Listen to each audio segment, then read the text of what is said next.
మిత్రులారా, అందరికీ నమస్కారం. మరో గ్రంథాలయ ఉద్యమం ప్రభుత్వ పాఠశాలల అభివృద్ధి కోసం అనేక రకాల కార్యక్రమాలు చేపడుతుంది. దానిలో భాగంగానే పాఠశాలల్లో ఏ విధంగా పిల్లలకు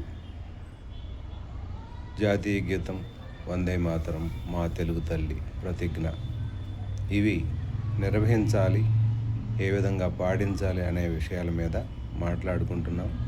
ఇప్పుడు మా తెలుగు తల్లి మల్లెపూదండ పాట గురించి మాట్లాడుకుందాం.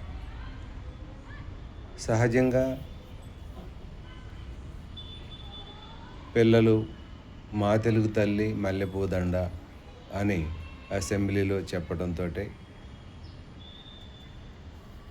పిల్లలు యాంత్రికంగా మా తెలుగు తల్లికి మల్లెపూదండ పాటను పాడకుండా పాటను చదవటం జరుగుతుంది. రాష్ట్ర గీతమైన మా తెలుగు తల్లికి మల్లెపూదండ శంకరంబాడి సుందరాచారి గారు గొప్పగా రాశారు. ఆ రాసిన పాటని, పాటలో ఉండే సంగీతాన్ని, సంగీతం మాధుర్యాన్ని పిల్లలు ప్రతిరోజు రాగయుక్తంగా పాడటం వల్ల ఎంతో వాళ్లకు తెలియకుండానే ఒక పాట యొక్క లిరిక్స్, పాట యొక్క సంగీతాన్ని, పాట యొక్క భావాన్ని వాళ్ళు అనుభవిస్తూ ఆ పాటని పాడినట్లయితే ఆ పాట యొక్క అందము, పాడిన అనుభూతి కలుగుతుంది. అలాంటి అనుభూతి కలగటానికి పిల్లలకి తర్ఫీదు ఇవ్వాల్సిన అవసరం ఉంది. యథాలాపంగా అసెంబ్లీ మొక్కుబడిగా జరిగినట్లయితే పిల్లలు ఏది పాడినా దానినే మనం అంగీకరించి అసెంబ్లీ నిర్వహించడం వల్ల ఉపయోగం కంటే పిల్లలకు నష్టమే ఎక్కువ.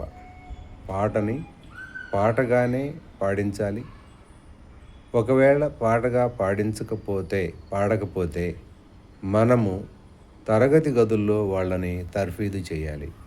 తరగతి గదుల్లో ఆడియో వినిపించి ఈ విధంగా పాటని పాడాలి అని వాళ్ళకి తర్ఫీదు ఇచ్చి వాళ్ళ చేత పాట పాడించినట్లయితే ఖచ్చితంగా పిల్లలు బాగా పాడటానికి అవకాశం ఉంటుంది.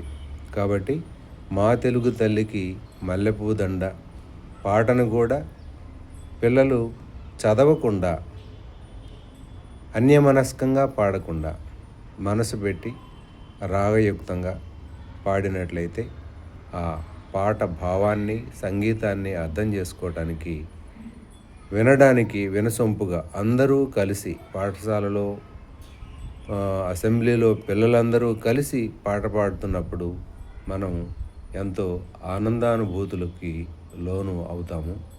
అలాగా పిల్లల్ని తరగతి గదుల్లో తర్ఫీదు ఇచ్చిన తర్వాత అసెంబ్లీలో పాట పాడటానికి వాళ్ళకి అవకాశాన్ని ఇవ్వాలని కోరుకుంటున్నాను. మరో గ్రంథాలయ ఉద్యమం వర్ధిల్లాలి.